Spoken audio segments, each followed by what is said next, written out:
बच्चों, अगर आप फिजिक्स बहुत ही आसान भाषा में और इनोवेटिव तरीके से पढ़ना चाहते हैं तो आप एकदम सही जगह पे हैं। आपको बहुत मज़ा आने वाला है, तो तैयार हो जाइए कॉपी पेन लेकर और नोट्स बनाते चलिए। बच्चों, जो सबसे पहली हेडिंग हमें पढ़नी है उसका नाम है वैद्युत आवेश। वैद्युत आवेश किसी पदार्थ का वह मौलिक गुण है जिसके कारण वस्तुएं वैद्युत बल आरोपित करती हैं तथा वैद्युत बल का अनुभव करती हैं। इसको एक एग्जाम्पल से समझते हैं। जो एक्सपेरिमेंट आपने खेल खेल में बचपन में किया होगा, यदि आप एक स्केल ले लें और उसको अपने बालों से रगड़ें तो आप देखते हैं उसके बाद उसके अंदर एक गुण आ जाता है और इस गुण के कारण वह कागज़ के छोटे छोटे टुकड़ों को अपनी ओर आकर्षित करने लगता है। ये जो आकर्षण बल है इसका नाम है वैद्युत बल। ये जो गुण आया है इस स्केल में जिसके कारण इसने वैद्युत बल लगाना प्रारंभ किया है, इस गुण का नाम है वैद्युत आवेश। और इस वैद्युत आवेश के गुण के कारण ये जो स्केल है ये वैद्युत बल आरोपित करना प्रारंभ कर देती है। ये जो घटना है इसको हम एक तरह से वैद्युत घटना कह सकते हैं। अगर आप एक और एक्सपेरिमेंट याद करें जिसके बारे में क्लास 10th में पढ़ा था, अगर हम किसी चालक में वैद्युत धारा प्रवाहित कराते हैं तो उसके चारों ओर एक चुंबकीय क्षेत्र उत्पन्न हो जाता है। चुंबकीय क्षेत्र तभी उत्पन्न होता है जब इसमें धारा प्रवाहित हो रही है। धारा प्रवाहित होने का मतलब है कि आवेश गति कर रहा है, क्योंकि धारा का सूत्र क्या होता है, I = Q/T। जब आवेश गति करता है तो Q/T, इसी को हम कहते हैं वैद्युत धारा। तो जब किसी चालक में वैद्युत धारा प्रवाहित होती है तो उसके चारों ओर एक चुंबकीय क्षेत्र उत्पन्न हो जाता है। इसको हम एक तरह से चुंबकीय घटना कह सकते हैं।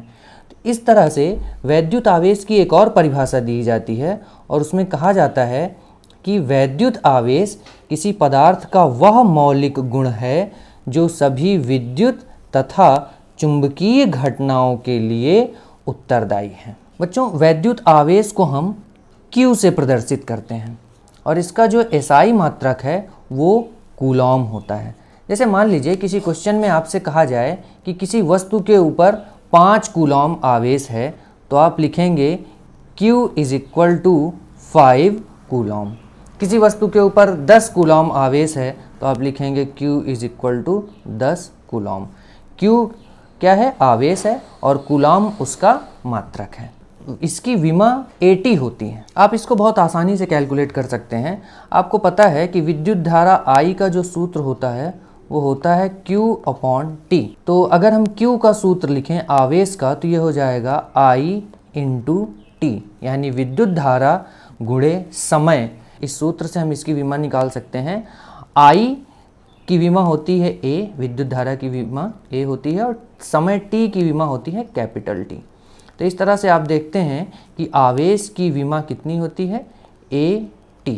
अगली हेडिंग है आवेश के प्रकार। तो आवेश 2 प्रकार के होते हैं। बेंजामिन फ्रैंकलिन ने इनका नामकरण किया था और उन्होंने कहा कि एक प्रकार का आवेश जो है उसको हमें धन आवेश कहना चाहिए और दूसरे प्रकार का जो आवेश है उसको हमें ऋण आवेश कहना चाहिए।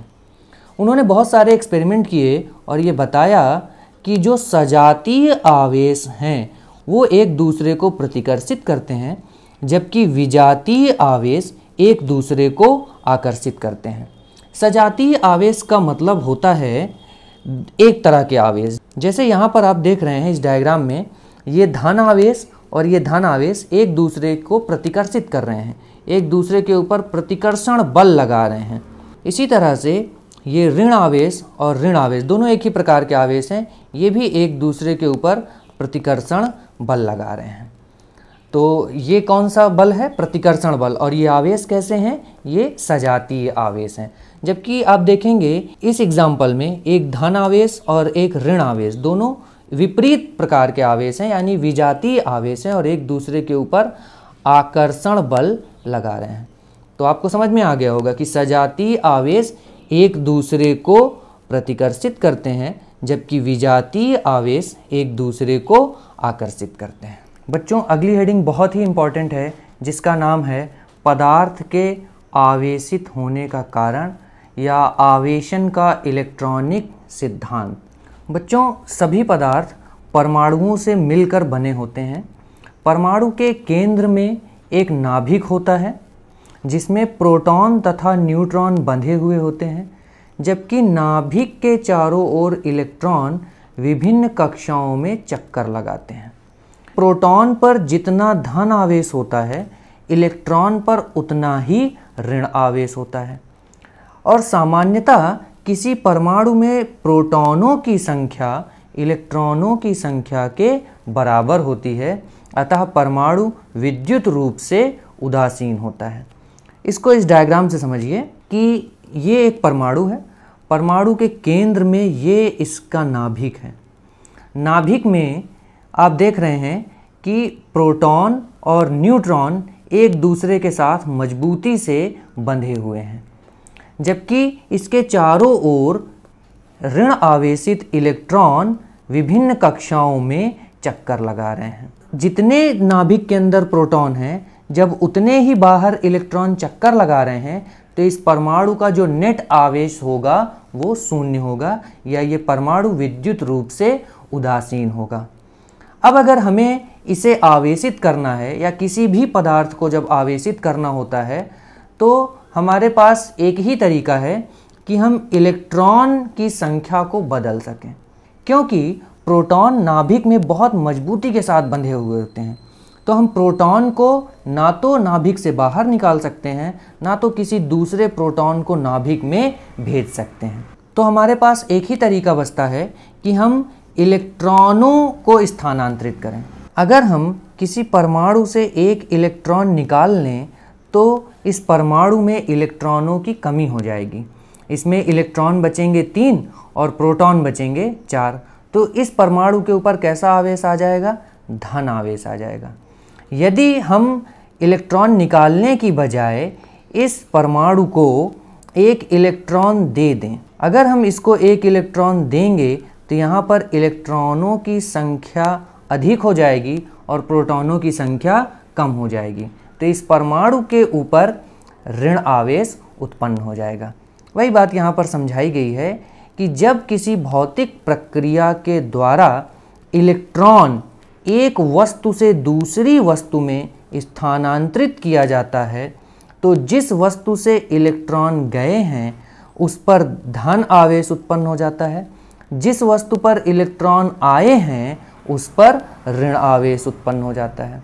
यहाँ पर किसी वस्तु के आवेशित होने के लिए प्रोटॉन कतई उत्तरदायी नहीं है। प्रोटॉन का इसमें कोई योगदान नहीं है। प्रोटॉन हमेशा नाभिक में बंधे हुए रहते हैं। अर्थात किसी वस्तु के आवेशित होने का कारण क्या है? इलेक्ट्रॉन का स्थानांतरण। बच्चों, इस वीडियो में हमने जो भी पढ़ा है उसको हम इस माइंड मैप की हेल्प से याद रख सकते हैं। आप भी इस माइंड मैप को अपनी कॉपी में बना लीजिएगा, जिससे आपके लिए रिवीजन करना आसान हो। सबसे पहले बात हुई वैद्युत आवेश की। वैद्युत आवेश क्या है? वैद्युत आवेश पदार्थ का मौलिक गुण है और इसके कारण क्या होता है? वो पदार्थ वैद्युत बल आरोपित करता है। उसके बाद वैद्युत आवेश का मात्रक क्या है? तो वैद्युत आवेश का मात्रक है कूलॉम। इसकी विमा क्या होती है? तो इसकी विमा होती है AT। फिर हमने बात की कि वैद्युत आवेश कितने प्रकार का होता है? तो वैद्युत आवेश 2 प्रकार का होता है, एक है पॉजिटिव और एक है निगेटिव। फिर हमने ये पढ़ा कि सजातीय आवेश यानी पॉजिटिव पॉजिटिव या निगेटिव निगेटिव एक दूसरे को प्रतिकर्षित करते हैं, जबकि विजातीय आवेश एक पॉजिटिव और एक निगेटिव एक दूसरे को आकर्षित करते हैं। यहाँ पे डायग्राम भी बना हुआ है। पॉजिटिव पॉजिटिव एक दूसरे को प्रतिकर्षित कर रहे हैं, निगेटिव निगेटिव एक दूसरे को प्रतिकर्षित कर रहे हैं, जबकि पॉजिटिव निगेटिव एक दूसरे को आकर्षित कर रहे हैं। फिर हमने बात की कि किसी वस्तु के आवेशित होने का कारण क्या है, तो उसका कारण इलेक्ट्रॉनिक सिद्धांत के अनुसार समझाया जाता है, जिसमें यह बताया गया कि किसी भी वस्तु के जो आवेशित होने का कारण क्या है? इलेक्ट्रॉन का स्थानांतरण है। अगर किसी वस्तु के ऊपर धन आवेश आया है, इसका मतलब है कि उसमें इलेक्ट्रॉन की कमी हो गई है। यदि किसी वस्तु के ऊपर ऋण आवेश आया है, तो इसका मतलब है कि उसके ऊपर इलेक्ट्रॉन की अधिकता हो गई है।